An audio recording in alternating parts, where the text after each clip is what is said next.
नमस्कार। आज बात करते हैं भारत की धड़कन की, यानी मॉनसून की।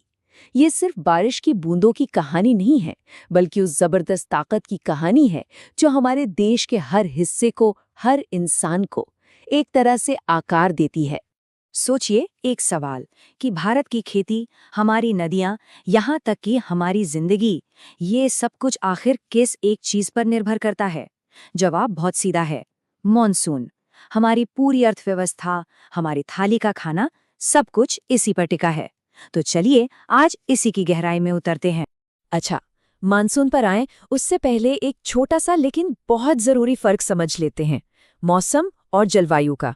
इसे ऐसे समझिए जैसे स्कूल में किसी सख्त टीचर का अचानक गुस्सा हो जाना, वो है मौसम। बिल्कुल अचानक, आज का हाल। लेकिन धीरे धीरे उनके साथ रहकर ये समझ जाना कि उनका मिजाज कैसा है, कब गुस्सा आता है, कब नहीं, वो लंबा पैटर्न, उसे कहते हैं जलवायु। तो सीधी सी बात है, जलवायु जो है वो मौसम का ही एक बड़ा रूप है। ये किसी एक दिन की कहानी नहीं है, बल्कि दशकों की एक लंबी कहानी है। अगर वैज्ञानिक भाषा में कहें तो जब हम किसी भी जगह के मौसम का कम से कम 30 साल तक का औसत निकालते हैं, तब जाकर हमें वहां की जलवायु का अंदाजा लगता है। और भारत की जलवायु को कहते हैं उष्णकटिबंधीय मानसूनी। और इस कहानी का सबसे बड़ा किरदार है मानसून। तो सवाल ये उठता है कि ये मानसून, ये आखिर बनता कैसे है? कल्पना कीजिए कि गर्मियों में भारत की जमीन पर एक बहुत बड़ा शक्तिशाली इंजन चालू हो जाता है। और ये इंजन 3 स्टेप्स में काम करता है। पहला, गर्मियों में सूरज सीधे भारत के ऊपर होता है, जिससे जमीन बुरी तरह तप जाती है। दूसरा, इस गर्मी से जमीन के ऊपर की हवा हल्की होकर तेजी से ऊपर उठती है। और तीसरा, जैसे ही हवा ऊपर उठती है, नीचे एक खालीपन सा बन जाता है, जिसे हम कहते हैं निम्न दबाव का क्षेत्र या लो प्रेशर जोन। अब देखिए, कुदरत का एक सीधा सा नियम है, हवा हमेशा हाई प्रेशर से लो प्रेशर की तरफ भागती है।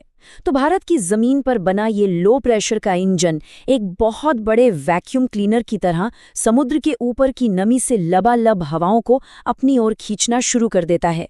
और इन्हीं हवाओं के साथ आता है मॉनसून। जब ये मानसूनी हवाएं भारत पहुंचती हैं, तो ये एक विशाल सेना की तरह 2 हिस्सों में बंट जाती हैं और फिर पूरे देश पर छा जाती हैं।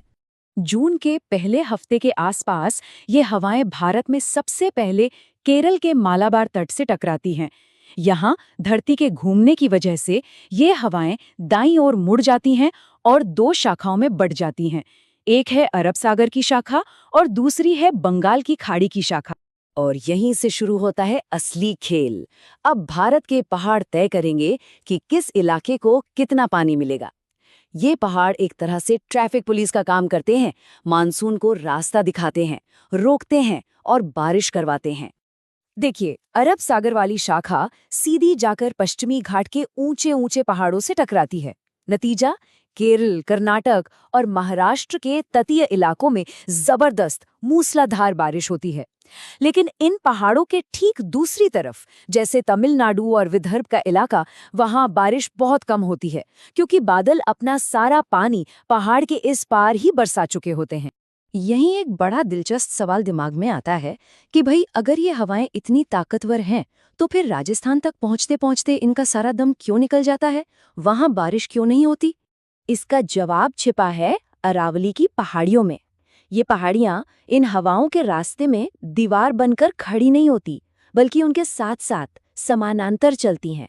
तो हवाएं इनसे टकराकर रुकने की बजाय इनके बगल से होकर सीधे आगे निकल जाती हैं और बेचारा राजस्थान सूखा ही रह जाता है।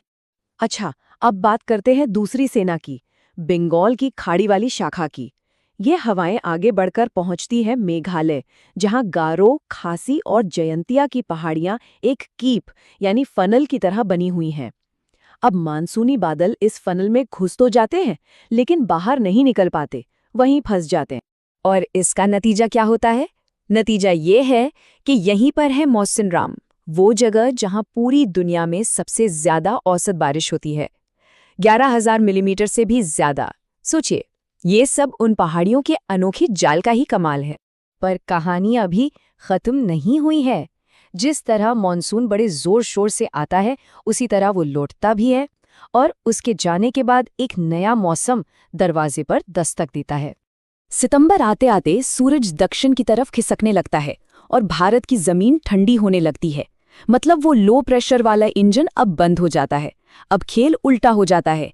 हवाएं जमीन से समुद्र की ओर बहने लगती हैं। इसी को कहते हैं मॉनसून का लौटना। इन दोनों में फर्क देखिए कितना साफ है।